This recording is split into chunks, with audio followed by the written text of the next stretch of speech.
Allah limpahkan rezeki bagi hambanya yang bertobat. Ayat 10 itu faqultu astaghfiru rabbakum innahu kana ghaffara. Di lisan Nabi Nuh alaihissalam sudah diajarkan ya, sejak eranya Nabi Nuh alaihissalam bahwa orang-orang yang berbuat salah itu ya diingatkan potensinya.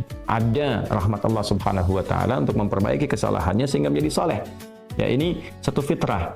Jadi di setiap era itu selalu percikan rahmat Allah itu diberikan kepada setiap hamba yang melalui utusan-utusan Allah.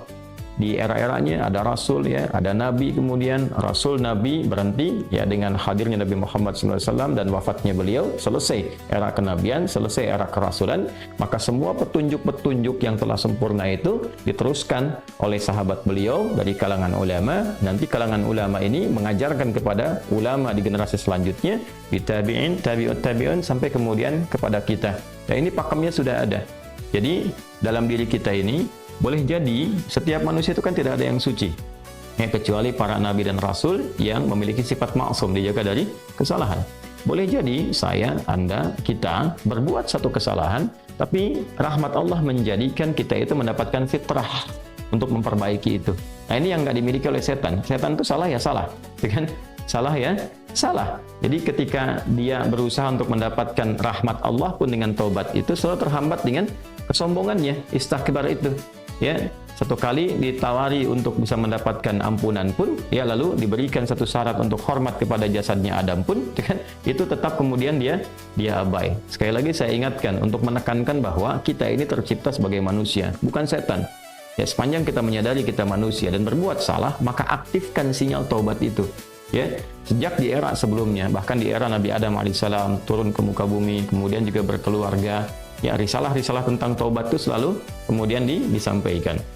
Nah, di era Nabi Nuh alaihissalam, Rasul pertama. Jadi kalau Adam itu Nabi yang pertama, Nuh alaihissalam Rasul yang pertama. Umatnya salah.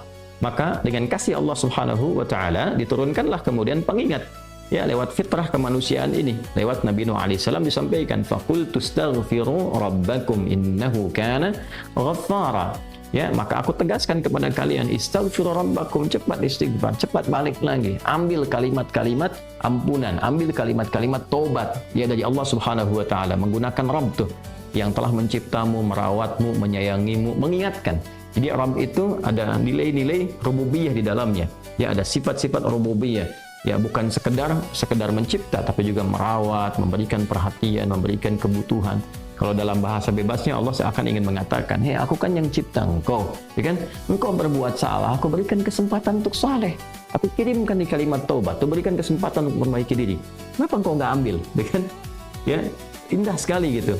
Ya, aku ciptakan engkau salah, aku berikan jalan saleh. Kenapa ketika aku berikan jembatan untuk memperbaiki diri, engkau tidak ambil? Maka lewat Nabi Nuh alaihissalam, sejak di era kerasulan pertama itu diingatkan. Sampai nanti puncaknya di era Nabi Muhammad SAW. Faqultu astaghfiru rabbakum innahu kana ghaffara. Kata Nabi Nuh alaihissalam, aku tegaskan, innahu kana ghaffara. Sungguh Allah Subhanahu wa taala itu telah menetapkan pada dirinya bahwa ia Maha mengampuni seluruh dosa-dosa. Jadi ada ghafir, ya, ada ghaffar, ada ghafur, dan nanti dilekatkan dengan rahim pada puncaknya. Ya. Misalnya di surat Ghafir, di ayat yang ketiga, Ghafirid dzambi wa qabilit taubi, itu menggunakan kata Ghafir. Lalu kalau kita jadikan superlatif, ya, dinaikkan lagi tingkatnya menjadi lebih banyak, terus mengampuni dosa, mengampuni lagi, itu dirubah kalimat dari Ghafir menjadi Ghaffar. Kalau tanpa batas diberikan kemudian sifat yang ketiga yaitu Ghafur. Ya, kalau hamba menyimpulkan apakah memang masih diterima, maka Allah turunkan puncaknya berupa sifat rahmatnya, Rahim. Qul ya ibadiyalladzina asrafu ala anfusihim la taqnatu min rahmatillah. Innallaha yaghfiru dzunuba jami'a. Quran surah ke-39 ayat 53. Balik ke sini. Ya, jadi ini gambaran yang pertama. Sejak di era kenabian turun yang Al-A'raf ayat 23 itu, Rabbana zalamna anfusana. Dan Nabi Adam alaihissalam mendapatkan kalimat itu. Lalu di era Nabi Nuh alaihissalam sebagai rasul pertama diingatkan juga dengan potensi sifat-sifat kebaikan ini yang menjadikan manusia tertuntun untuk senantiasa berbuat baik. Lalu apa sifat rahmatnya?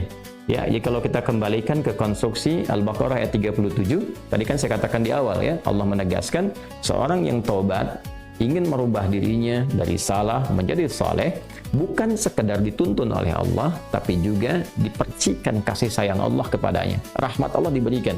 Ya, kembali ke Quran surah kedua ayat 37 itu, fatalaqqa Adamu min rabbih kalimatin fataba alaihi innahu huwat tawwabur rahim. Jadi bukan tawwab saja, tapi rahim juga. Bukan sekedar Allah terima taubatnya, tapi kasih sayang Allah pun diberikan kepadanya. Nah, apa di antara jenis kasih sayang yang Allah berikan kepada seorang hamba yang mau taubat? Ya, maka diteruskan ayatnya sampai 12 di sini. Imam Al-Bukhari menyantumkan di sini sampai ayat 12, yursilis samaa 'alaikum midrara wa yumdidkum bi amwali wa banina wa yaj'al lakum jannatin wa yaj'al lakum anhara. Allahu akbar. Ya, justru di sini teman-teman sekalian, istighfar itu ya permohonan ampun kepada Allah Subhanahu wa taala, ya, permohonan rahmat Allah Subhanahu wa taala, kembali kepada Allah, mengoneksikan diri kita kepada yang Maha Baik. Itu diantara percikannya adalah mendapatkan lapangan kebaikan. Yursilis samaa 'alaikum bidrara. Ya, walaupun Anda mendapatkan kesulitan dalam berkehidupan, bahkan yang sifatnya luas ya secara sosial. Kalaupun tanahnya gersang, ya, kalaupun kemarau berkepanjangan, itu ternyata dengan satu daerah itu, satu desa itu, satu wilayah itu mengoneksikan diri mereka kepada Allah, beristighfar. Ini faedahnya istighfar. Dengan beristighfar kepada Allah, taubat dari maksiat, ternyata bisa mendatangkan rahmat bukan hanya untuk pribadinya, untuk satu wilayah. Ya, ini pelajaran dari Quran. Ya, Allah akan memberikan kesan begini, jangankan bagi setiap personalnya, setiap orangnya, ya kan? Ada masalah sekampung pun, contohnya kekeringan misalnya, contohnya kemarau, lalu sekampung itu, ya, atau ada orang-orang soleh di situ yang membiasakan taubat kepada Allah, istighfar kepada Allah, mengoneksikan dirinya kepada Allah, ya kan? Itu luar biasa, percikan rahmat Allah. Ya, apa diantaranya? Yursilis sama ya 'alaikum midrara. Allah memerintahkan kepada langit itu untuk menurunkan hujan. Ya, dengan curah yang memberikan maslahat. Kemudian wa yumdidkum bi amwali wa banina. Ya, lantas kemudian melapangkan kepada engkau urusan hartamu. Ya, bahkan memberkahi engkau dengan keturunan-keturunan yang baik. Jadi Masya Allah, ya, orang tua yang rajin istighfar, suami yang rajin istighfar, itu ternyata bukan sekedar menjadikan ia mendapatkan penerimaan taubat. Dia berhenti dari perbuatan maksiat, usaha-usaha yang tidak baik, dagang yang tidak benar, dengan perbuatan curang, ya, perbuatan menipu, perbuatan-perbuatan yang tidak elok, korupsi, jauhi potensi itu. Disogok dia hindari, diajak korupsi dia jauhi dan sebagainya. Lalu konsisten pada kebaikan dan dia isi dengan istighfar. Astaghfirullahaladzim, astaghfirullahaladzim, Rabbana zalamna anfusana wa illam taghfir lana wa tarhamna lanakunanna minal khasirin. Dia konsisten pada kebaikan itu, wa yumdidkum bi amwal. Allah akan lapangkan dia pada harta-harta yang lebih berkah. Allahu akbar. Ya, jadi diberikan kelapangan dulu pada dirinya, kemudian diberkahi hartanya. Jadi berapapun yang dia dapatkan, Allah berikan berkah padanya, sehingga dia merasakan kebahagiaan dengan harta itu. Kan ada orang yang merasa seperti kelihatan banyak, tapi tidak menikmatinya. Ya, baik itu boros, baik itu merasa kayaknya banyak tapi nggak kepake. Ya, barang-barang habis beli ini lagi, tapi memuaskan nafsunya saja. Ya, temannya ngajak begini, dia harus terpaksa beli, kadang-kadang ngutang, atau mungkin dia dapatkan sesuatu tapi jalan-jalan yang haram, jalan yang salah. Dia tidak menikmatinya, dan ini yang paling bahaya. Ya, ini yang paling bahaya. Lawan lapang kan sempit. Jadi hartanya kayak banyak, tapi menyempitkan kehidupan rumah tangganya. Ya, hubungan suami istri jadi nggak enak, dengan anak jadi nggak nyaman. Itu ciri keberkahan biasanya, ya, ciri keberkahan yang tidak didapatkan. Jadi kalau berkah itu dapat, walaupun terlihat kuantitasnya nggak sama dengan orang, dia 100 juta, ini 1 juta, tapi kenikmatannya luar biasa. Ya, di rumah ada kebahagiaan, hubungan menjadi nyaman, apa yang ditata itu bermanfaat, yang dimakan menjadi daging, dari daging itu terkonsumsi menjadi pengetahuan, jadi macam-macam, jadi energi, ya, energinya dipakai pada kebaikan. Sebaliknya yang terlihat seperti banyak, kayaknya banyak nih, ya, tapi tidak memberikan kebahagiaan. Di rumah nggak bahagia, tidak memberikan dampak energi positif, ke ibadah jadi malas.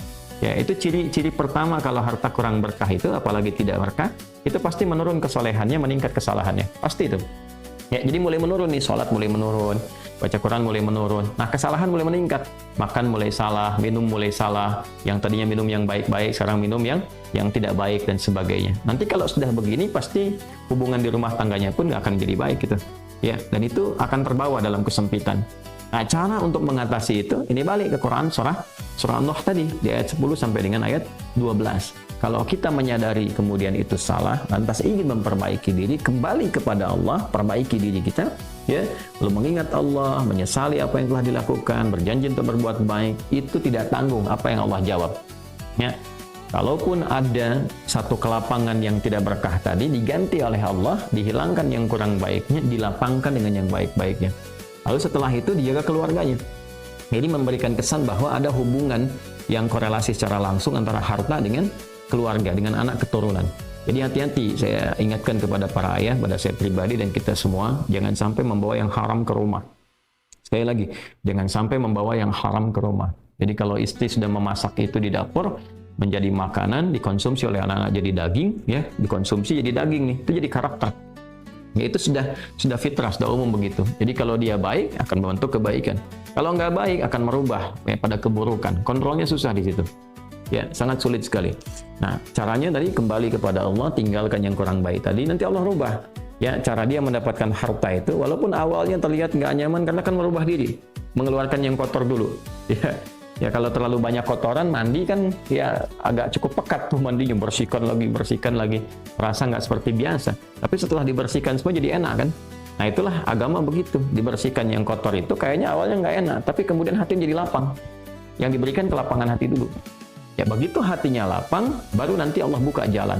Ya, setelah hatinya lapang, bagus, dan dinilai baik ini punya kemampuan untuk bertindak dan mengelola apa yang didapatkan, dilapangkanlah rezekinya karena dia sudah dinilai pandai untuk mengelolanya.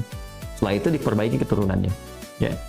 Wa banina wa yaj'al lakum jannatin wa yaj'al lakum anhara. Bahkan setelah itu dibikin kaya lebih dari sebelumnya.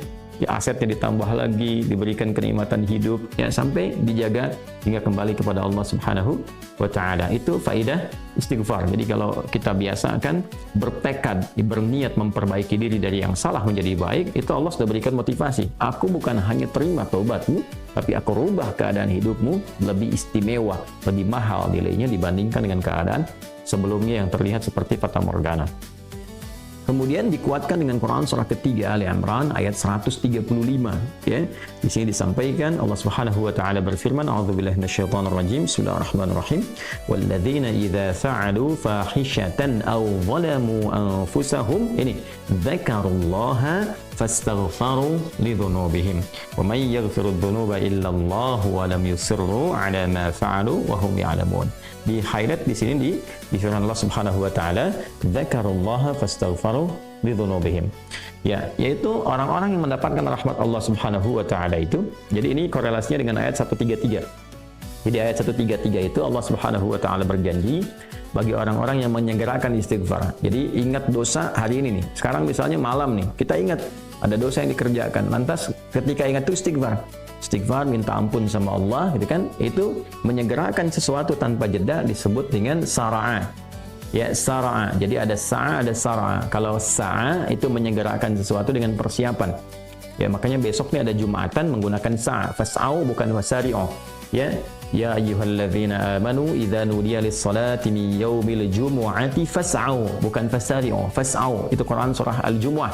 Ya, Al-Jumu'ah di ayat yang keberapa? Ayat 9, gitu kan? Allah menyampaikan fas'au ila dzikrillah, bersegera, tapi siap-siap dulu, mandi dulu, pakai wangian dulu dan seterusnya.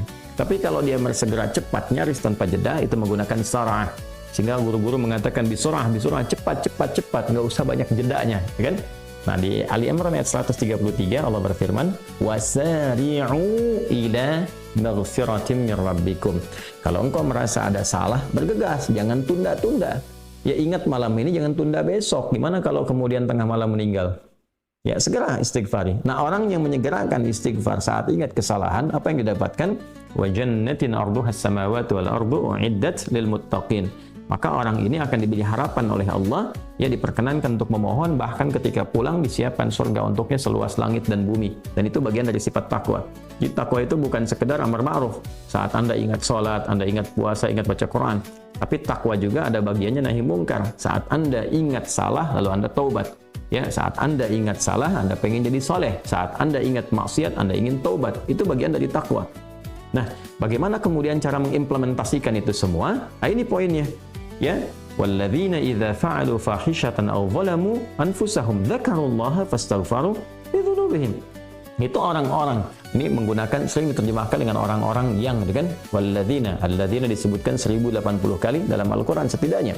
Ya, mencakup semua tanpa batas. Laki-laki, perempuan, besar, kecil, tua, muda, punya jabatan, tak punya jabatan, semua tanpa kecuali. Artinya, semua orang dengan keadaannya, berpotensi berbuat salah. Ya, kecuali tadi Nabi dan Rasul yang punya sifat ma'sum. Ya, Allah jaga dari kesalahan. Kita yang bukan Nabi, bukan Rasul, itu berpotensi salah. Apapun profesinya, apapun jabatannya, apapun tugasnya, berpotensi salah. Ya, pun demikian termasuk saya. Pasti salah, pasti. Nggak ada yang nggak salah. Jadi kalau ada yang mencari kesalahan, misalnya saya pribadi, pasti menemukan. Pasti. Dan percuma mencari kesalahan manusia. Karena pasti ditemukan. Ya, dan ini catat yang paling penting. Hindari mencari-cari kesalahan itu karena kita tidak tahu bahwa mungkin ketika seorang divonis salah itu dia sudah mengistighfari, sudah mentaubatinya. Ini poin besarnya. Hati-hati gitu ya, hati-hati. Karena itu Nabi selalu menganjurkan mencari kebaikan orang, menyebutkan, meneladaninya, alih-alih mencari kesalahan seseorang. Ya kenapa? Karena pasti ditemukan.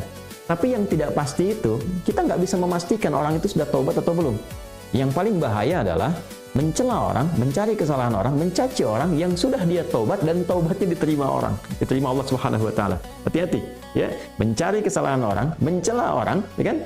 Yang dia sudah mentaubati kesalahannya dan taubatnya diterima oleh Allah Subhanahu wa taala. Allahu akbar. Itu azim, itu hati-hati ya. Ya, sesuatu yang besar sekali dosanya di sisi Allah Subhanahu wa taala. Nah, ini kembali ke sini, ketika seseorang dia sadar berbuat salah, dia salah. Alladzina, semua orang potensi salah. Ya, idza fa'alu fahisyah, ketika dia berbuat fahisyah. Ya, fahisyah itu pernah saya sampaikan ya, turunannya nanti fahsya namanya. Jadi sifat kesalahan yang muncul dari syahwat. Ya, mohon maaf, zina, pornografi, porno aksi, kata-kata jorok, kata-kata kotor dengan semua bentuknya. Baik itu di media sosial, digital ataupun juga di praktikal yang nampak secara fisik misalnya, itu jelas salah. Jelas dosa. Ya, al-zalamu anfusahum, atau bentuk mungkar, menempatkan suatu bukan pada tempatnya. Ya, mohon maaf, ya, mencuri, merampok, membunuh, ya, korupsi, hoax dan sebagainya, itu zalim, perbuatan zalim. Nah, saat seseorang berpotensi salah, ya, dari fahsya dan mungkarnya, dia berbuat perbuatan dari dorongan syahwatnya atau mungkar, dari keinginan nafsu perut dan akalnya, dia berbuat yang salah, lalu zakarullah, dia ingat Allah. Nah, ini poinnya. Ini menarik sekali nih. Ini menarik sekali. Kok lanjutan ayatnya zakarullah? Bukan dia sadar bahwa dia itu telah berbuat salah. Kenapa zakarullah? Ini poinnya. Ya. Karena Allah ingin selalu menautkan sifat seorang hamba menjadi baik itu dengan rahmat. Ini poinnya. Jadi kalau bukan rahmat Allah Subhanahu wa taala, mustahil kita bisa mengarah pada kebaikan. Allahu akbar. Ya, lillah karena Allah.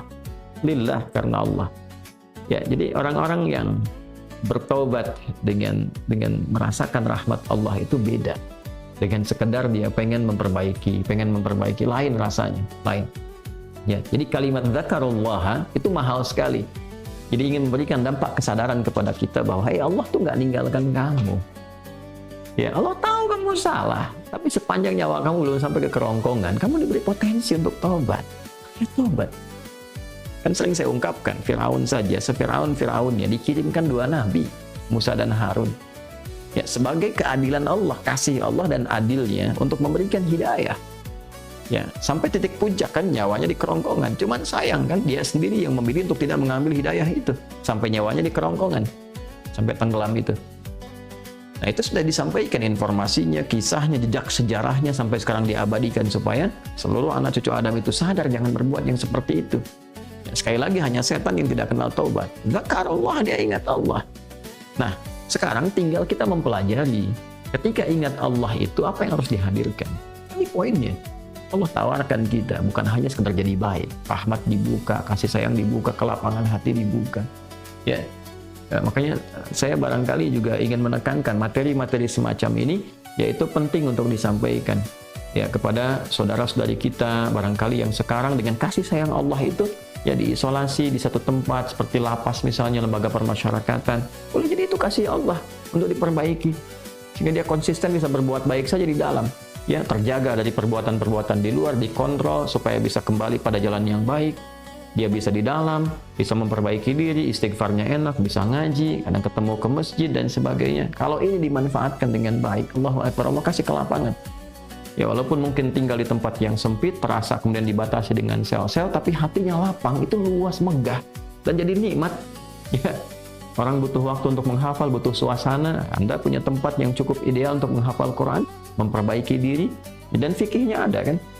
Dan Dan sangat jelas sekali kenapa di antara kisahnya Nabi Yusuf alaihissalam ya diizinkan oleh Allah untuk masuk ke dalam ruang itu untuk memberikan sebuah pencerahan sehingga menemukan modelnya. Ini model orang salah yang mau jadi saleh.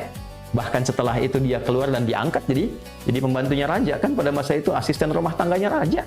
Naik gitu dari sosok yang salah ya, kemudian dia tobat mengambil petunjuk dari Nabi Yusuf alaihissalam, dia berubah jadi orang hebat setelah itu. Ya, jadi asisten rumah tangganya raja. Ya, itu luar biasa gitu.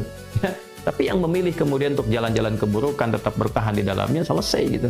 Ya, ini tawaran sesuatu yang indah. Ya, bahkan ada juga yang terakhir ini yang paling luar biasa. Orang yang sudah mendapatkan ancaman hukuman ya sampai kemudian juga mengakhiri kehidupannya, tapi dia mau bertobat.